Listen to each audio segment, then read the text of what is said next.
Bem, bom dia a todos e a todas. Queria cumprimentar o professor Gabriel Rodrigues, presidente da Associação Brasileira de Mantenedoras de Ensino Superior, em seu nome, saudar também os demais membros do corpo diretivo da associação. Queria também cumprimentar todos os reitores, diretores, pró-reitores das diferentes instituições de ensino superior do Brasil aqui presentes. Então eu vou pedir ali a assessoria para apresentar um quadro comparativo sobre as principais alterações que nós já realizamos. Eu acho que vai haver uma certa dificuldade, mas eu vou procurar ser o mais pedagógico possível para poder vocês acompanharem as alterações que nós já procedemos no projeto original encaminhado pelo Ministério da Educação. A primeira alteração diz respeito ao artigo 3º, inciso 1º, quando no texto original dizia que caberia, no que diz respeito à natureza jurídica, finalidade e competência do Instituto, formular, desenvolver e executar as ações de supervisão e avaliação de instituições da educação superior e cursos de educação superior no Sistema Federal de Ensino, de acordo com as diretrizes propostas pelo Ministério da Educação e em consonância com o Plano Nacional de Educação. Então, aí nós incluímos que, além do Plano Nacional de Educação, também o Sistema Nacional de Avaliação da Educação Superior, os SINAES, e a Lei de Diretrizes e Bases da Educação Nacional.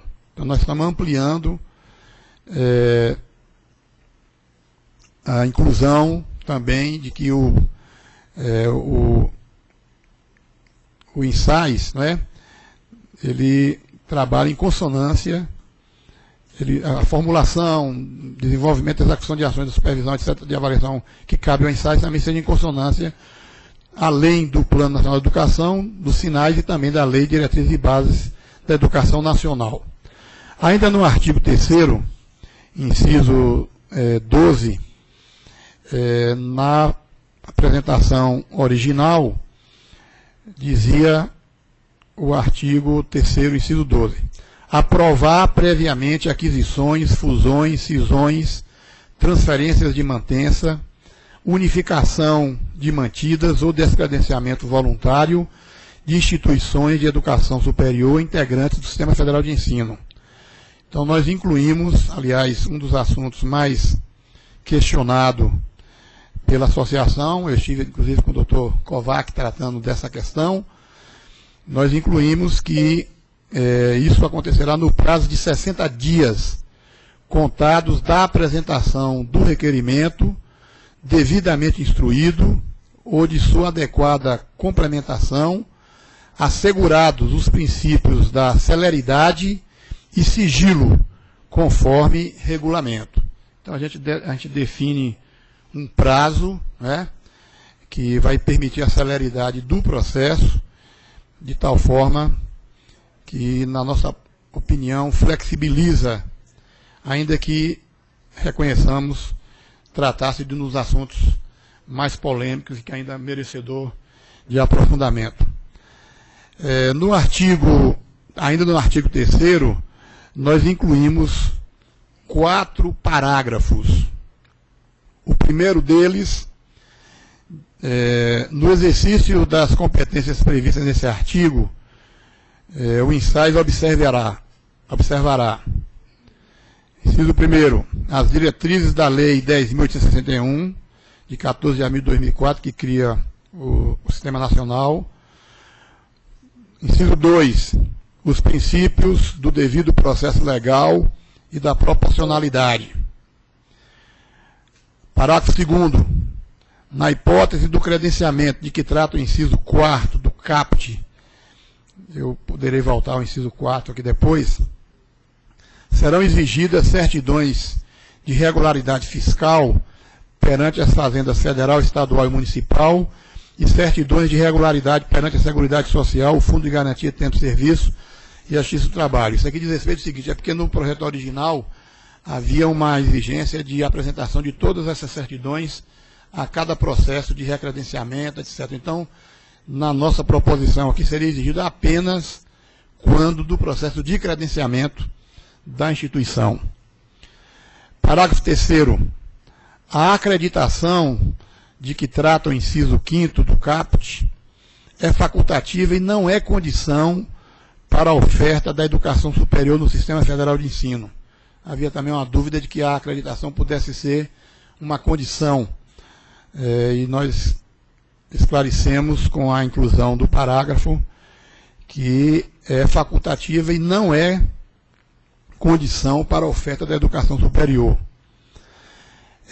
Parágrafo 4º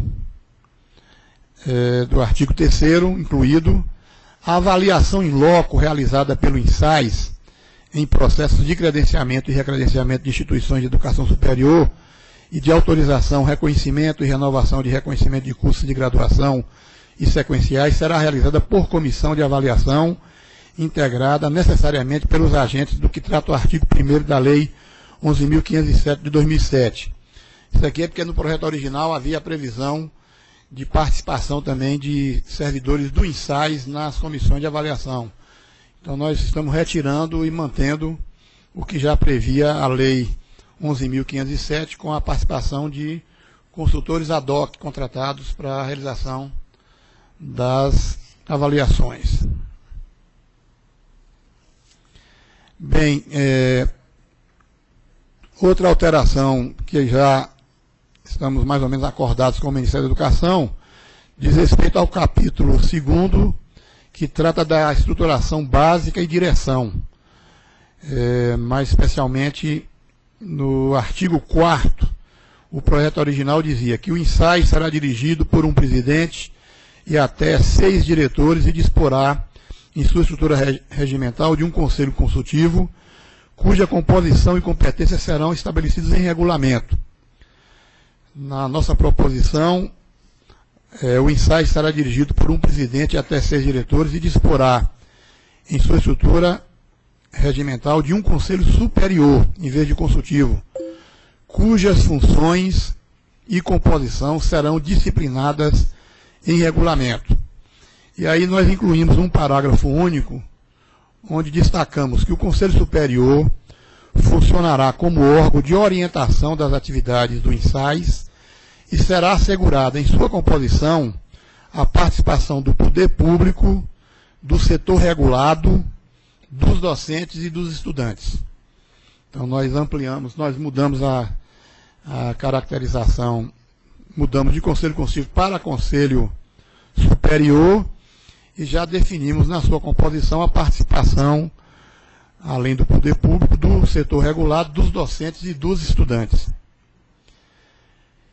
Bem, outra alteração proposta diz respeito ao capítulo 5 das sanções administrativas. O artigo 37, no projeto original, diz que o INSAES poderá impor aos infratores desta lei, da legislação educacional e de outras normas legais, cujo cumprimento lhe incumba fiscalizar as seguintes penalidades. Aí, naturalmente, são várias as penalidades destacadas, mas nós incluímos 4 parágrafos desse artigo 37, também já flexibilizando em função do que ouvimos nas diversas audiências e reuniões realizadas. Parágrafo 1º. Para imposição e gradação da penalidade, a autoridade competente observará a gravidade da infração, os antecedentes do agente e, no caso de multa, a sua situação econômica.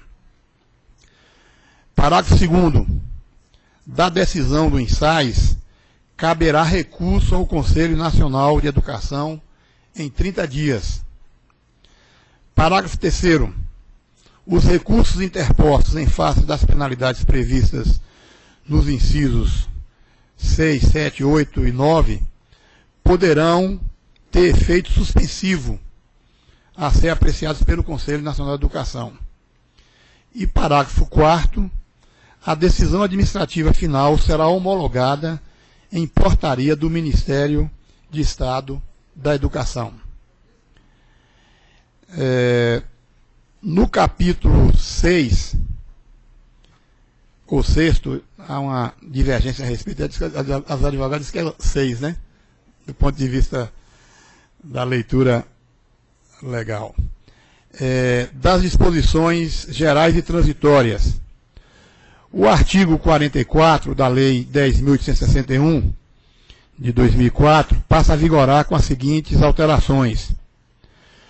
No artigo do projeto original, a CONAS terá a seguinte composição: 5 membros, inciso 7, 5 membros indicados pelo Ministério do Estado da Educação, escolhidos entre cidadãos com notório saber científico, filosófico e artístico, e reconhecida competência em avaliação ou gestão de educação superior. Na nossa proposição, nós alteramos o inciso 7, passando a ter a seguinte redação: 5 membros indicados pelo Ministério do Estado da Educação, escolhidos entre cidadãos com notório saber científico, filosófico e artístico, e reconhecido competência em avaliação ou gestão da educação superior, sendo que pelo menos 3 dentre os indicados em lista tríplice elaborada pelas entidades representantes do setor regulado. Então nós também ampliamos a participação do setor regulado, inclusive já com a recomendação de apresentação de lista tríplice a ser apresentado ao Ministério da Educação. No parágrafo 4º, ainda do artigo 44, no projeto original, a CONAS, a proposição de que seria presidida pelo representante do INSAES. Então, nós também excluímos esta proposição do projeto original. Ou seja, a presidência será escolhida pelos pares e não já com a determinação em lei. No artigo 45, no artigo 8º, no projeto original, a Câmara de Educação Básica e a Câmara de Educação Superior serão constituídas cada uma por 12 conselheiros, sendo membros natos na Câmara de Educação Básica o secretário de Educação Básica e na Câmara de Educação Superior o secretário de Educação Superior e o presidente do Instituto de Supervisão, Avaliação da Educação Superior, nomeados pelo Presidente da República. Essa proposição original causou uma certa constrangimento com o Conselho Nacional de Educação, porque você teria que fazer a alteração dos membros. Então nós estamos propondo que haja a ampliação para 13 membros, de tal forma que todos os demais sejam mantidos, e este novo membro, que é o presidente do INSAES, e também, no caso da Câmara da Educação Básica, o secretário nacional da Educação Profissional, sejam acrescidos. Então nós passaríamos até, ao invés de 12 membros, 13 membros, agora incluindo o secretário de Educação Profissional e Tecnológica e o presidente do INSAES, em cada uma das câmaras respectivas, Educação Superior e Educação Básica. No artigo 48, nós também estamos propondo uma alteração. Artigo 48. A proposição legislativa de que trata do inciso 8º do artigo 3º, o inciso 8º é o que trata da intervenção, trata da intervenção nas instituições.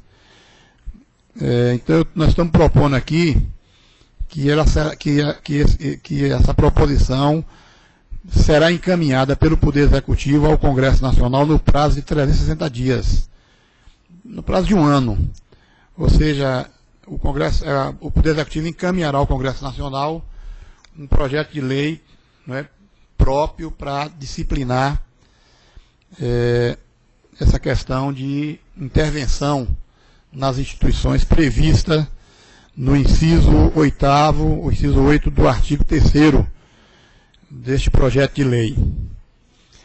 Ainda no artigo 48, nós estamos propondo que nos 3 primeiros anos após a constituição do INSAES, a taxa de supervisão será recolhida anualmente, até o dia 10 de janeiro de cada ano, diferentemente da proposição original. Nós estamos propondo que nos 3 primeiros anos seja recolhida anualmente até o dia 10 de janeiro de cada ano. Ainda no artigo 48, nós estamos propondo que a implantação do INSAES não poderá causar prejuízos à tramitação processual dos processos protocolados na Secretaria, na Secretaria de Regulação Supervisão da Educação Superior do Ministério da Educação. E, finalmente, um outro assunto também que esteve presente em todos os debates é que a proposição inicial sobre a taxa de supervisão dizia respeito ao número de matrículas, ao número de vagas de cada instituição. E nós estamos alterando que a cobrança seja sobre o número de ingressos e não sobre o número de vagas existentes em cada instituição. Então, essas são as alterações que nós já conseguimos produzir, né? Fruto de debates em audiências realizadas lá na Comissão de Educação e Cultura. Participamos também já de seminários como esse com as universidades comunitárias e confessionais. Já participamos de uma série de reuniões com a CONTE, com a UNE, né?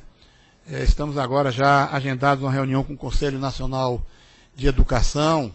E, portanto, estamos cumprindo esta agenda na expectativa de ouvir, de recolher essas recomendações, de negociar com o Ministério da Educação também o acolhimento, naturalmente, no que for possível, né? Mantendo aí a independência dos poderes. E, em seguida, para conhecimento dos senhores e das senhoras, eu passarei a exercer agora o papel mais político de negociação com as bancadas, né, que compõem a Câmara de Deputados e a Comissão de Educação. Então, após a gente concluir a elaboração do nosso parecer final, nós vamos passar também a negociar politicamente, mas estamos esperançosos, sinceramente, pelo que já construímos até agora, que nós vamos chegar a um bom termo, né? E nós contamos aí também com a Associação Brasileira de Mantenedoras, na perspectiva de que, assim como eu também, professor Gabriel, possamos exercer aí, né, a política na sua plenitude, enquanto atividade humana conciliadora, né, mediadora de conflitos, para a gente aprovar este projeto, criar esse instituto que consideramos da maior importância e significação para a educação superior brasileira, para a gente permitir a expansão necessária, imprescindível, mas com a qualidade necessária, né, para a formação dos nossos jovens, da nossa inteligência brasileira, né? Então, muito obrigado.